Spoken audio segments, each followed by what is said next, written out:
biarlah hidup kami ya Tuhan di hadapan-Mu menjadi seperti sebuah bejana yang rela untuk dibentuk sesuai dengan maksud dan kehendak-Mu, sesuai dengan rencana-Mu. Pagi hari ini ya Tuhan, kami kembali datang ke rumah Tuhan. Kami rindu juga untuk mendengarkan kebenaran firman Tuhan.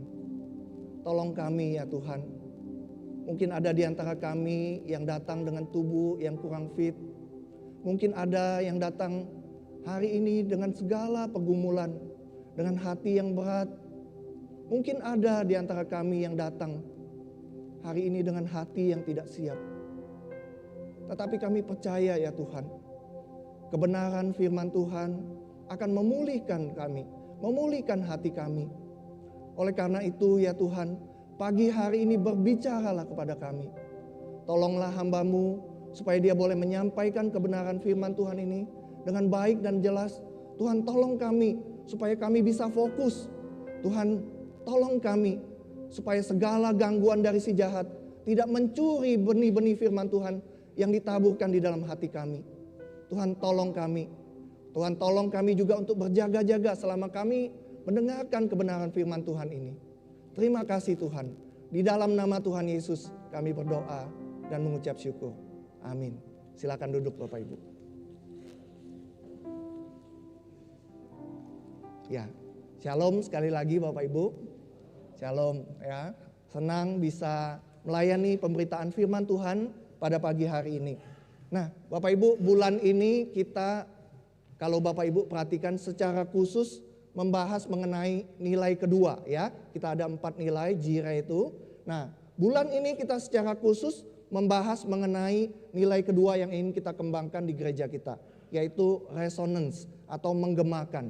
Nah, tema firman Tuhan hari ini adalah resonating faith in action. Menggemakan iman dalam perbuatan ya. Menggemakan iman kita itu berupa perbuatan ya. Bagaimana kita menunjukkan iman kita dengan perbuatan dan bagaimana perbuatan kita itu menimbulkan gema ya, efek gema atau dampak bagi orang lain.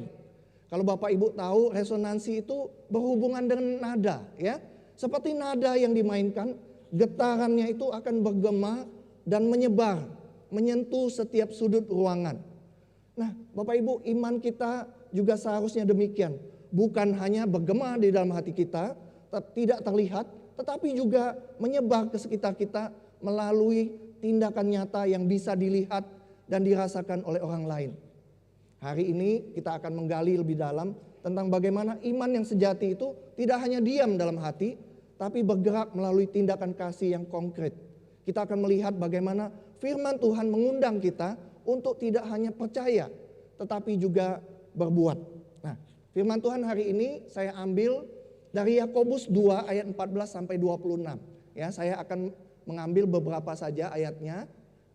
Kita akan baca bersama-sama ya Bapak Ibu. Yakobus 2 ayat 14 sampai 26. Demikianlah firman Tuhan. Apa gunanya saudara-saudaraku jika seseorang mengatakan bahwa ia mempunyai iman, padahal ia tidak mempunyai perbuatan? Dapatkah iman itu menyelamatkan dia?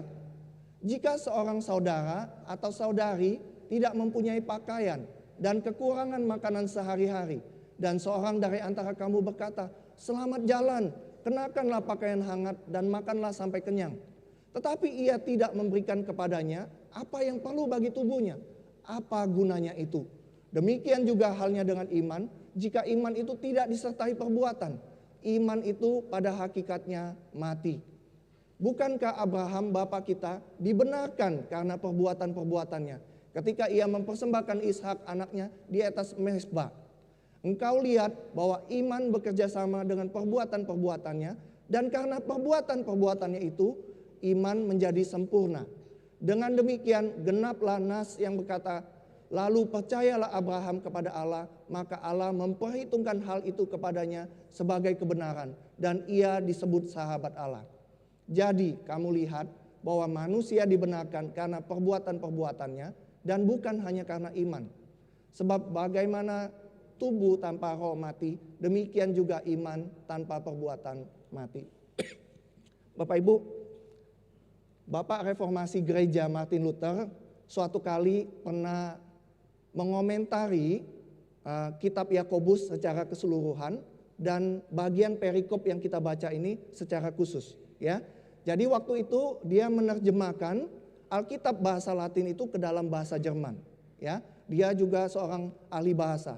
Nah, Bapak Ibu, ketika dia menerjemahkan Alkitab itu ke dalam bahasa Jerman, dia itu sengaja atau secara khusus membuat pengantar atau pendahuluan, komentar untuk setiap kitab di Perjanjian Baru, ya.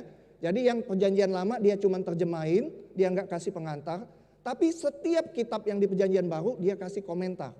Nah, Bapak Ibu, ketika di bagian ini, di bagian Yakobus ini, di dalam pengantar kitab Yakobus ini, kemudian dia memberi komentar sebuah pernyataan yang cukup kontroversial, ya. Martin Luther ini yang ngomong gitu, ya. Nah, Bapak Ibu, dia mengomentari kitab Yakobus itu, dia menjulukinya sebagai kitab jerami, Epistle of Straw, ya. Kitab jerami. Nah, maksudnya apa kitab jerami itu?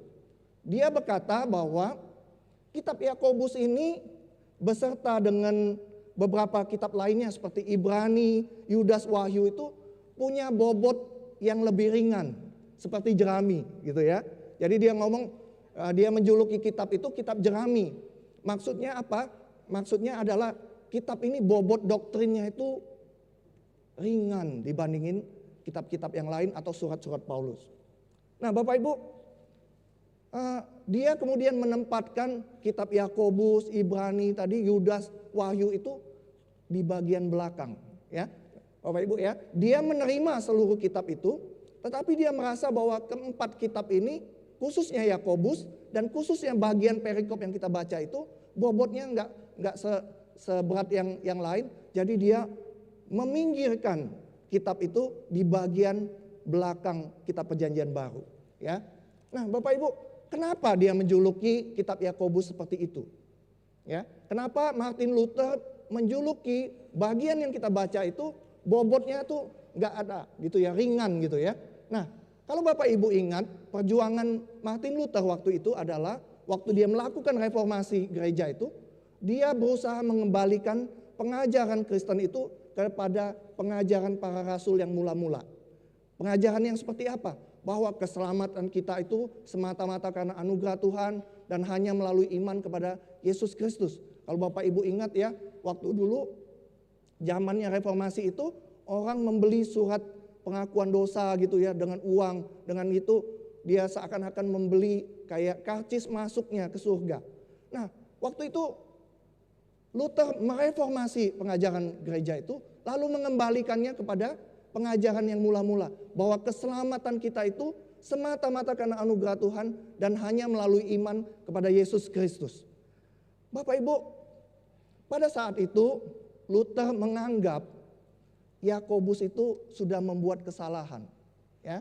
Kenapa dia tulis begitu? Karena Luther menganggap Yakobus sudah membuat kesalahan waktu dia tulis di ayat 11 ini, ya. Waktu dia tulis, demikian juga halnya dengan iman, jika iman itu tidak disertai perbuatan. Nah, dia berkata bahwa ini nih salah ini. Dia bilang gitu, ya. Kemudian di ayat 24 tambah lagi. Dia jadi kayak agak kesel gitu, ya.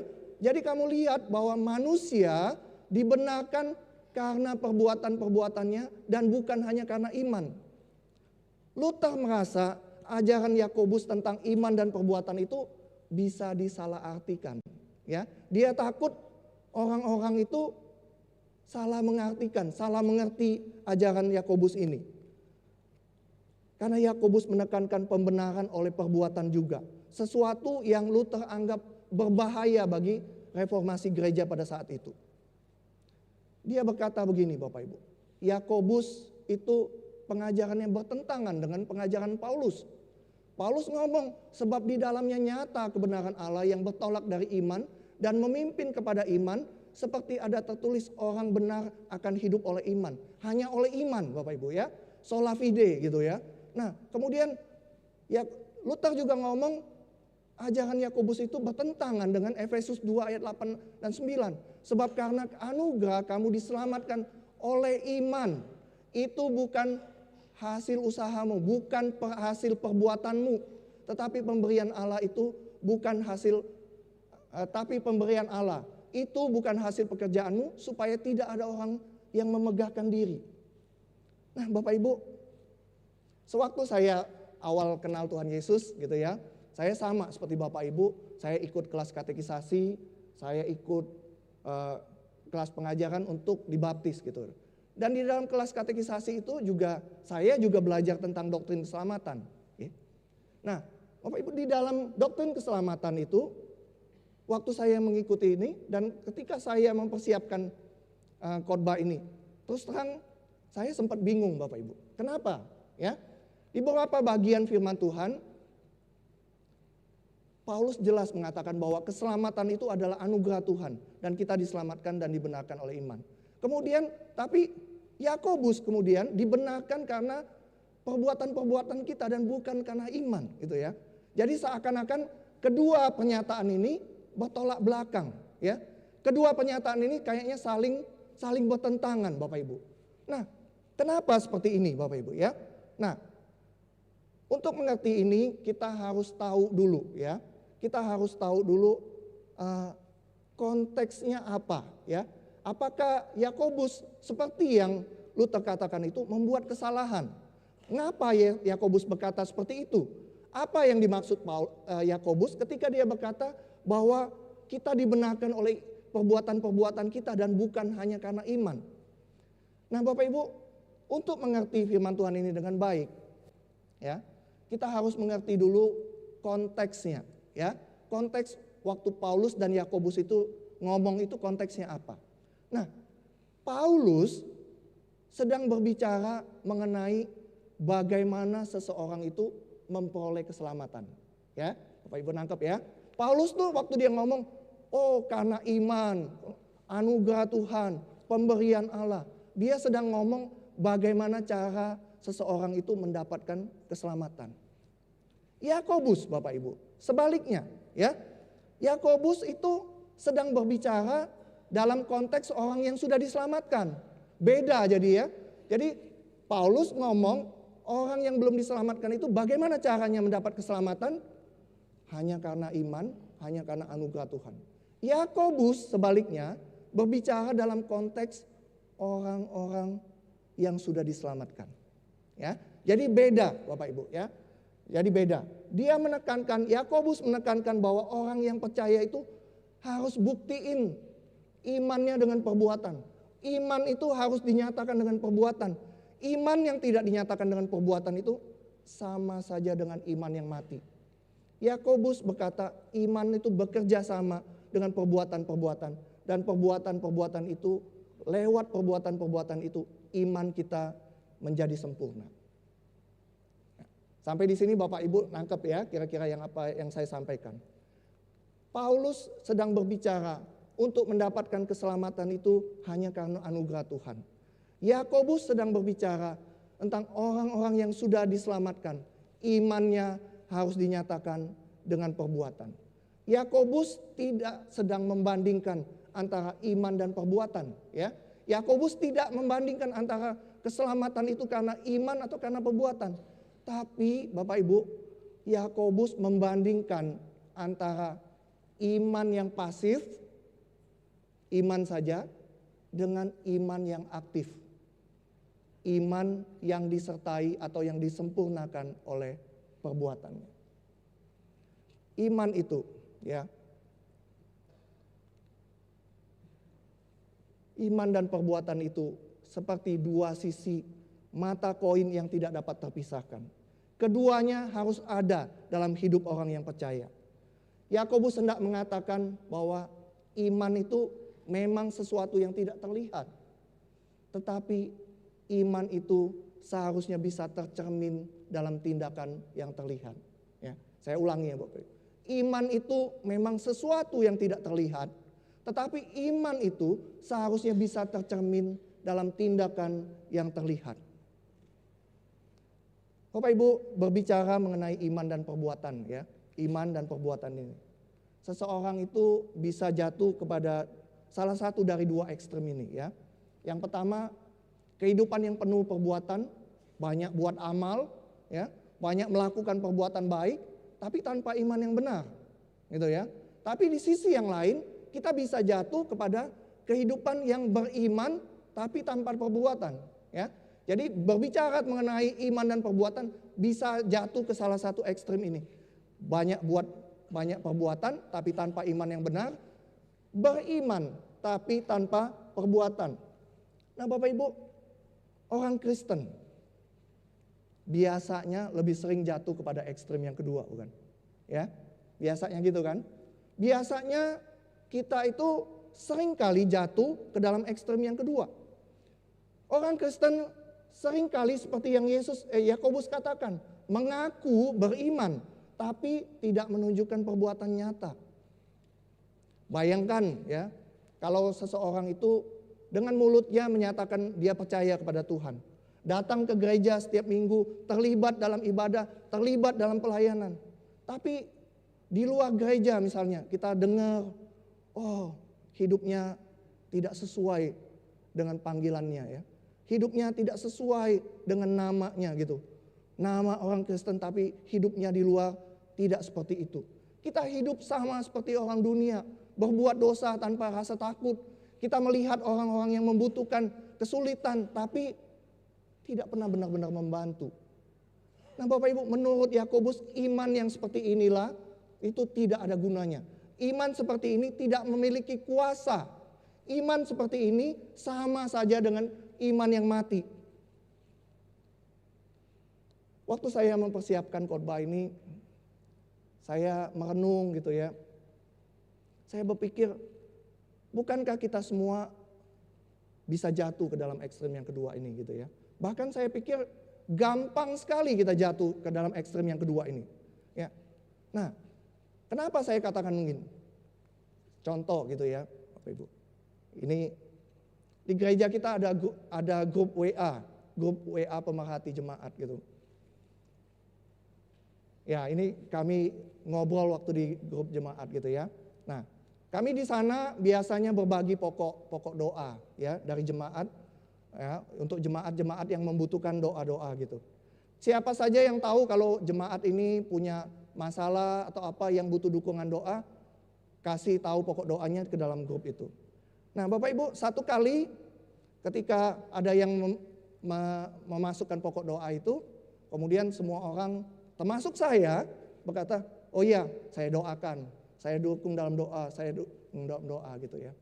Nah Bapak Ibu, kemudian Pak Prapto kemudian mengingatkan kami ya, mengingatkan kami bahwa kita itu memang cenderung seperti itu ya. Kadang-kadang kita cuma ngomong doang ya, kita doakan tapi tidak melakukan gitu. Kita cuma ngomong, ya saya dukung dalam doa, tapi nggak benar-benar doa. Bapak Ibu tahu, saya juga sempat katakan di dalam grup itu, saya pernah mengalaminya ya. Saya pernah mengalami kejadian yang pahit ini seperti ini ya. Ada seorang jemaat yang minta doa kepada saya. Dia kontak saya, minta didoakan gitu. Nah, waktu itu karena sibuk, saya lupa doain. Tapi beberapa hari kemudian, orang tersebut kontak saya. Pak Sur, dia bilang, terima kasih ya Pak Sur. Terima kasih untuk doanya. Tuhan sudah tolong gitu. Dia bilang gitu. Aduh, saya malu sekali waktu itu Bapak Ibu. Saya cuma ngomong sama dia, ya puji Tuhan ya. Karena saya lupa Bapak Ibu untuk mendoakannya. Nah Bapak Ibu, kita gampang sekali jatuh ke dalam ekstrem seperti ini. Kita beriman tapi tidak melakukan Bapak Ibu. Kita cuma ngomong tapi tidak melakukan. Berapa banyak dari kita juga yang berkata kalau kita turut berdoa atau mendukung doa tapi tidak mengambil langkah konkret. Ya, maksudnya gimana? Ketika orang tua kita, mungkin anak, keluarga, teman, sahabat, rekan pelayanan kita, rekan kerja kita, orang lain meminta dukungan emosional gitu, dukungan bimbingan, minta waktu untuk curhat gitu ya. Kita nggak terlalu peduli Bapak Ibu ya. Kita tidak menyediakan waktu mungkin untuk menelpon, ya, untuk menanyakan kabarnya. Ketika kita menerima pokok doanya, kita tidak menanyakan kelanjutannya seperti apa ketika sudah didoakan. Kita tidak menyediakan waktu untuk membesuknya. Bapak Ibu, kita tidak melangkah lebih jauh dengan menyediakan waktu, memberikan bantuan secara langsung, secara nyata, terlibat dalam pelayanan kasih untuk membantu saudara-saudara kita yang sedang mengalami kesulitan. Yakobus berkata, Bapak Ibu, jika seorang saudarimu tidak mempunyai pakaian dan kekurangan makanan sehari-hari, dan seorang dari antara kamu berkata, selamat jalan, kenakan pakaian hangat dan makanan sampai kenyang, tapi ia tidak memberikan kepadanya apa yang perlu bagi tubuhnya, apa gunanya itu, Bapak Ibu? Apa gunanya itu? Beberapa hari yang lalu saya dapat sebuah video WA dari sebuah grup WA gitu. Nah, biasanya Bapak Ibu yang tergabung dalam grup tuh kadang-kadang mungkin merasakan sama seperti saya ya. Kadang-kadang annoying gitu ya. Mengganggu gitu ya. Mana semua orang kirim video. Malah kebanyakan saya tidak pernah buka gitu Bapak Ibu ya. Nah, tapi satu kali ada di grup WA itu ada yang kirim video dan waktu itu saya memang agak senggang, saya coba buka gitu. Nah Bapak Ibu, di dalam video yang dia kirimkan itu mengingatkan saya satu hal, mengingatkan saya akan video yang lain. Nah, video itu bercerita tentang kisah dua orang perokok, Bapak Ibu ya. Kisah dua orang perokok di dua negara yang berbeda ya. Jadi video yang dikirimkan itu tentang seorang perokok di satu negara. Waktu saya nonton, saya ingat dulu saya pernah terima satu video lain tentang perokok juga di negara yang berbeda. Nah, apa isi video itu? Video itu bercerita tentang seorang perokok dari Indonesia, gitu ya. Lalu dia pergi jalan-jalan ke Singapura. Waktu di Singapura, kebiasaan gitu ya. Dia lupa bahwa dia di Singapura gitu. Waktu dia datang nganterin anaknya ke taman bermain anak-anak, langsung sulut rokok gitu. Udah ngerokok, orang udah lihat-lihat gitu. Dia nggak sadar gitu. Dia ngerokok, sudah selesai habis, disentil gitu kan. Gitu. Biasaan orang Indonesia lah gitu ya. Nah, tiba-tiba Bapak Ibu sebentar lagi seorang petugas datang. Apa yang terjadi? Kena denda gitu ya. Kena denda. Dan karena tempat itu tempat taman bermain anak-anak, dendanya tinggi, $1.000, 1.000 Sing dolar gitu. Kemudian karena dia buang puntungnya, tambah $300, 1.300, total 15 juta dia kena. Bapak Ibu, ketika dia kena denda itu, dia dongkol, dia kesel gitu ya. Tapi apakah itu mengubah dia? Enggak, Bapak Ibu. Ya, dia masih tetap ngerokok, ya. Cuman sekarang dia lebih hati-hati gitu, dia lihat dulu gitu ya. Nah, itu enggak mengubah. Nah, tapi Bapak Ibu, video yang lain itu bercerita tentang seorang perokok Indonesia yang pergi liburan ke Jepang. Ya, dia pergi ke Jepang, kemudian sama seperti orang pertama tadi, langsung nyalain, wah ngerokok dia gitu, udah selesai, gitu ya, buang gitu. Ada orang Jepang yang lihat. Bapak Ibu tahu apa reaksi orang Jepang tersebut? Dia ambil putung rokoknya. Orang Jepang tadi Bapak Ibu, dia ambil putung rokoknya, terus dimatiin di aspal. Kemudian dia ambil tisu, aspalnya dilap. Kemudian puntung rokoknya dimasukin ke dalam tisu, kemudian dia buang ke kotak sampah. Lalu apa yang dia lakukan Bapak Ibu? Orang Jepang itu datang ke hadapan orang Indonesia itu, lalu sambil tersenyum. Apa yang terjadi dengan orang Indonesia itu? Syok Bapak Ibu. Dia syok. Waktu didatang itu dia udah gelagapan gitu ya, gelagapan gitu. Kamu mau ngapain gitu? Mau dipukul atau apa? Enggak, malah dia dikasih hormat, disenyumin. Apa yang terjadi Bapak Ibu dengan orang yang kedua ini? Yang terjadi besoknya dia langsung berubah Bapak Ibu. Dia berubah menjadi lebih bersih, dia menjaga kebersihan, enggak mau merokok di tempat umum, nggak mau buang puntung rokok semua. Dia berubah, Bapak Ibu, bukan karena yang pertama tadi, karena takut kena denda. Bukan, ya. Dia berubah karena ini, Bapak Ibu, perhatikan. Karena dia melihat sebuah sikap luar biasa dari seorang Jepang. Dia berubah karena melihat sebuah sikap yang ditunjukkan langsung oleh orang Jepang tersebut. Dia salut dan hormat melihat sikap orang tersebut. Ya. Dia melihat sebuah teladan yang dipraktekkan langsung, Bapak Ibu. Teladan yang dipraktekkan langsung.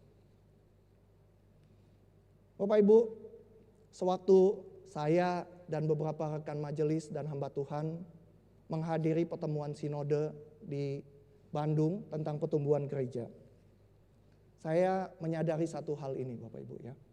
Evangelis Samuel Sugiarto juga waktu kemarin khotbah juga menyinggung tentang ini. Dia berkata begini, Bapak Ibu. Kalau Bapak Ibu ingat dalam khotbahnya dia berkata, kalau semakin lama kita menjadi orang Kristen, ya, semakin lama kita menjadi orang Kristen, maka kalau kita perhatikan semakin sedikit orang-orang non-Kristen yang ada di circle atau di lingkar pertemanan kita. Bapak Ibu perhatikan nggak? Ya, semakin lama kita jadi orang Kristen, misalnya kita jadi orang Kristen 30 tahun, 20 tahun, 40 tahun. Semakin lama kita jadi orang Kristen, semakin sedikit circle kita itu yang orang non-Kristen. Bapak Ibu, apa yang dimaksud oleh Pak Samuel itu juga dari konferensi pertemuan sinode kemarin itu. Ini Bapak Ibu, kesempatan kita berinteraksi dengan orang luar, mengabarkan Injil kepada orang di luar itu, semakin lama semakin sedikit, Bapak Ibu. Ya. Semakin lama circle kita itu semakin sedikit orang non-Kristennya. Dan semakin lama semakin sedikit pula kesempatan kita untuk memberitakan Injil kepada mereka, berinteraksi dengan mereka. Kalau dulu Bapak Ibu, kalau dulu orang selalu ngomong, kamu kok melakukan ini? Kamu kan orang Kristen. Benar nggak Bapak Ibu? Bapak Ibu dengar kan dulu ya?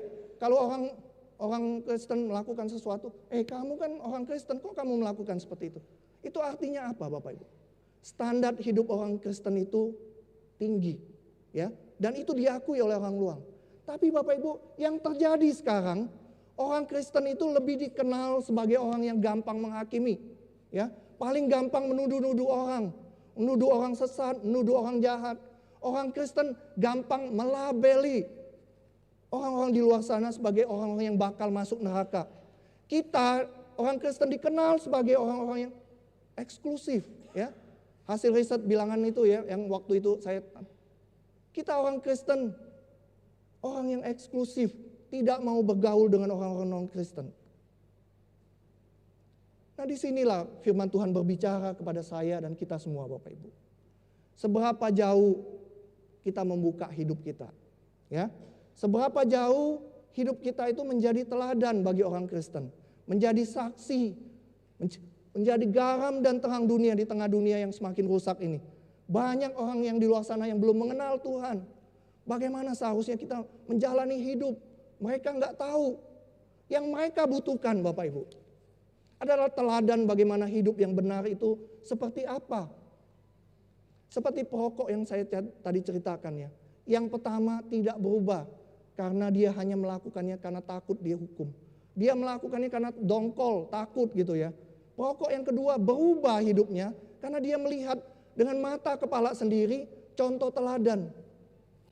Bapak Ibu, banyak kali, saya ulangi ya Bapak Ibu, banyak kali orang di luar sana tidak butuh dikuliahi, tidak butuh dikhotbahi, tidak butuh diceramahi. Orang sudah bosan mendengarnya. Akan tetapi Bapak Ibu, kalau kita menunjukkan kepada mereka seperti apa sih hidup orang Kristen itu, seperti apa hidup di dalam Tuhan Yesus, maka orang di luar akan bisa melihat teladan hidup itu. Dan mereka akan tertarik melihat atau mengenal siapa Tuhan kita. Bapak Ibu, resonansi adalah peristiwa turut bergetarnya satu benda ketika benda lain itu bergetar. Ya, Tadi saya sebenarnya mau pinjem garpu talanya Ibu Ana tadi cuman kelupaan ya. Nah, Bapak Ibu tahu garpu tala itu kalau dibunyikan ting gitu ya. Kalau dia di dekatnya ada satu garpu tala yang lain yang sama nadanya, sama frekuensinya, maka yang satunya itu akan bergetar. Ya, dia ting gini, kalau dideketin, yang satu ini juga turut bergetar, padahal dia nggak diketok gitu ya. Nah, Bapak Ibu, resonansi itu adalah peristiwa turut bergetarnya satu benda ketika benda lain ikut bergetar. Benda yang lain itu turut bergetar karena mempunyai frekuensi yang sama. Nah, Bapak Ibu, saya merefleksikannya kepada kehidupan kita ya. Kita seharusnya satu frekuensi dengan Tuhan ya. Ya enggak? Ya. Untuk menggemakan kehadiran Tuhan itu, menggemakan iman kita itu, kita harus satu frekuensi dengan Tuhan. Tuhan Yesus sudah memberikan teladan kepada kita ya. Bagaimana seharusnya hidup dan bergaul dengan orang-orang di luar sana. Bapak Ibu tahu Tuhan Yesus selalu dibilang oleh ahli-ahli Taurat itu, kamu ini sahabat orang berdosa. Benar kan? Ya. Karena dia selalu bergaul dengan orang yang berdosa. Dia bergaul dengan pemungut cukai, dia bergaul dengan para pelacur. Bapak Ibu,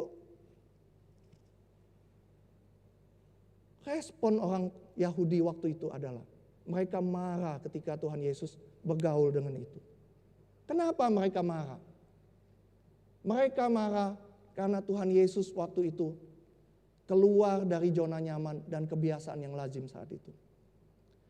Zona nyaman ahli Taurat itu, zona nyaman atau kebiasaan yang lazim para ahli Taurat saat itu adalah bergaul dengan sesama mereka, ya, sesama orang suci gitu ya.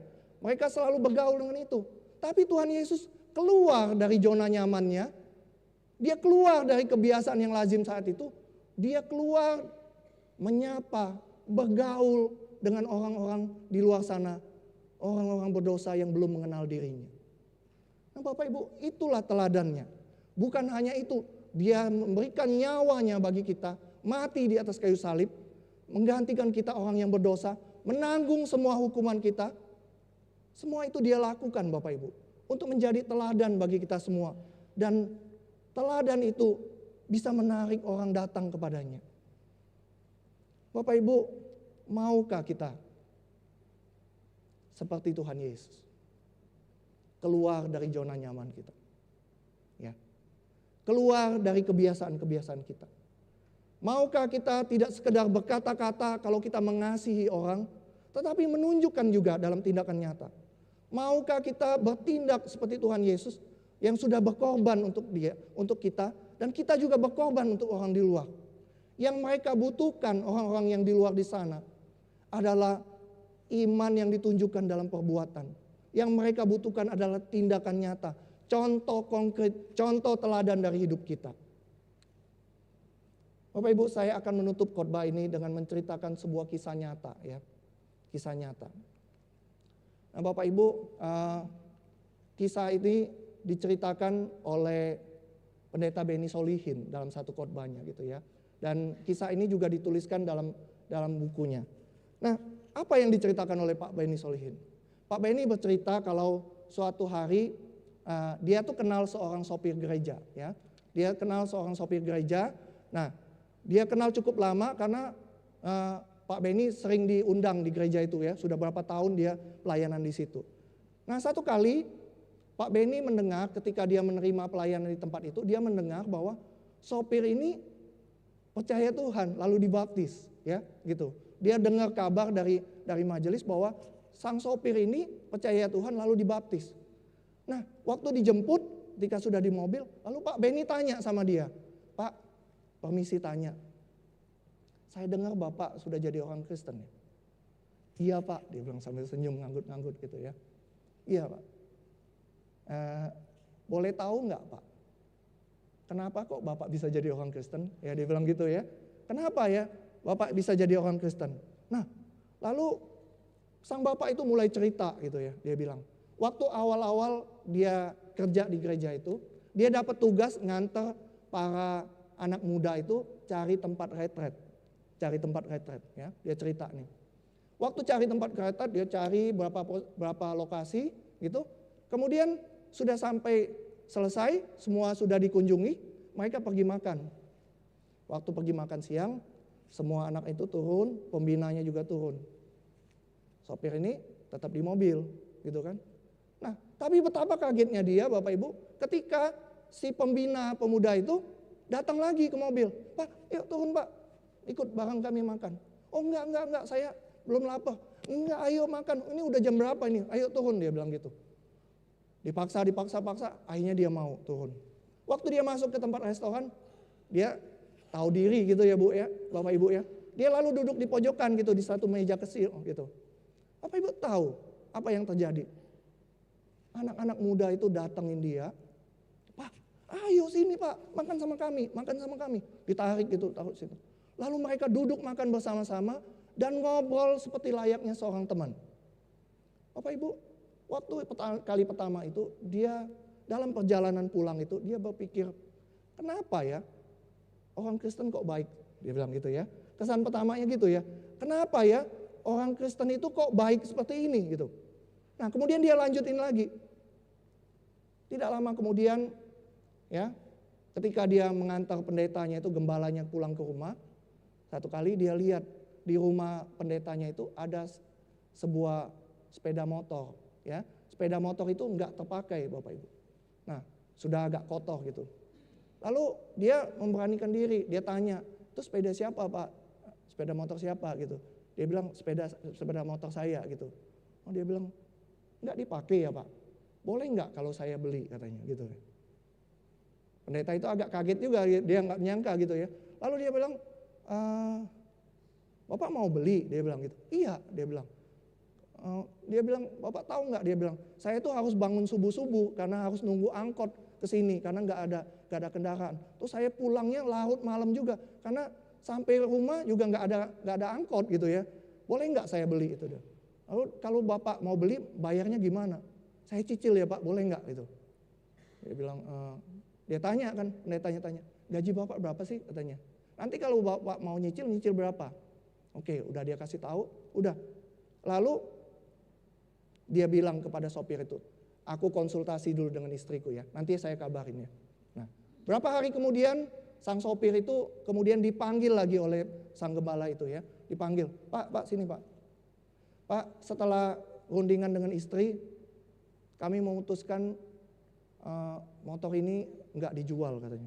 Wah, dia langsung kecewa gitu ya. Tapi bentar dulu Pak, dia bilang, motor ini enggak kami jual, tapi kami kasih buat Bapak. Dia kaget sekali gitu ya. Dia kaget gitu. Nah, Bapak Ibu, ketika dia mendengar gitu, dia terharu sekali. Bukan cuma dia mendapatkan sepeda motor itu, tapi dia dapetin gratis. Pendeta itu dengan cuma-cuma memberikan dia. Bapak Ibu, ketika dia bawa pulang itu, sepanjang perjalanan, dia memikirkan pertanyaan yang sama. Gitu, ya. Dia memikirkan pertanyaan sama. Kenapa ya orang Kristen itu baik sekali?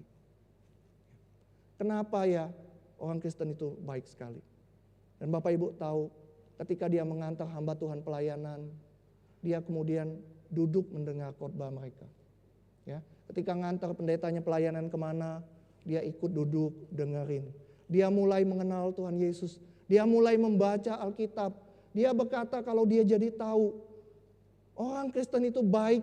Kenapa? Karena mereka mempunyai Tuhan yang baik yang menyelamatkan mereka. Dia bertobat Bapak Ibu. Ya, dia bertobat dan kemudian dibaptis.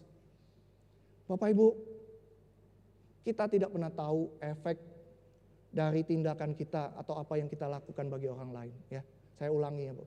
Kita tidak pernah tahu efek dari tindakan kita atau apa yang kita lakukan bagi orang lain. Kita seringkali tidak perlu melakukan bakti sosial yang besar, pembagian sembako. Ya, jangan salah paham ya, maksudnya saya tidak berkata kalau bakti sosial kita ke Dompol itu nggak berguna, enggak ya. Yang saya maksudkan adalah kesempatan untuk melakukan bakti sosial seperti itu jarang terjadi Bapak Ibu. Dan butuh dana dan tenaga yang besar Bapak Ibu. Kan tapi saya mendorong Bapak Ibu untuk melakukannya, memulainya dengan melakukan hal-hal yang kecil, yang sederhana. Apa hal-hal kecil yang sederhana itu? Bapak Ibu tahu di bawah setiap KU2 selalu ada orang tua murid yang menunggui anaknya sekolah minggu. Ya, Bapak Ibu tahu, ya, ada orang tua murid yang menunggui anaknya. Sapa mereka, ya, sapa mereka, tunjukkan kebaikan, ya. Ada orang-orang baru yang baru datang ke gereja kita, sapa mereka, temenin mereka, ya. Kemudian apalagi hal-hal kecil yang bisa kita lakukan? WA, tanya kabar, ya, WA, gitu. Tanyain kabar, tanyain mau didoain apa, doain secara pribadi. Bapak Ibu yang pergi mungkin sejalan, bisa kasih tumpangan, menyediakan waktu untuk dengerin curhat orang, memberi pujian kepada rekan pelayanan, menyisihkan uang kita. Ya. Orang-orang di luar akan memperhatikan kita, bagaimana kita memperlakukan orang-orang sulit. Hari Kamis misalnya Bapak Ibu, ada orang-orang luar yang ikut senam. Bapak Ibu bisa sapa, menunjukkan bahwa hidup orang Kristen itu berbeda. Ya. Hidup orang Kristen itu baik. Itu hal-hal kecil yang kita bisa lakukan Bapak Ibu. Orang di luar akan memperhatikan bagaimana ketika kita memperlakukan misalnya orang-orang sulit, rekan-rekan pelayanan kita yang sulit. Orang akan perhatikan. Orang di luar akan mulai memperhatikan kita, melihat sikap kita, keseharian kita di rumah seperti apa, keseharian di gereja, tempat kerja, di jalan Bapak Ibu. Bagaimana kita beretika di jalan. Semua itu Bapak Ibu, walaupun kecil dan sederhana, sesungguhnya memiliki potensi untuk memberikan dampak yang besar. Dan Tuhan bisa pakai itu semua Bapak Ibu.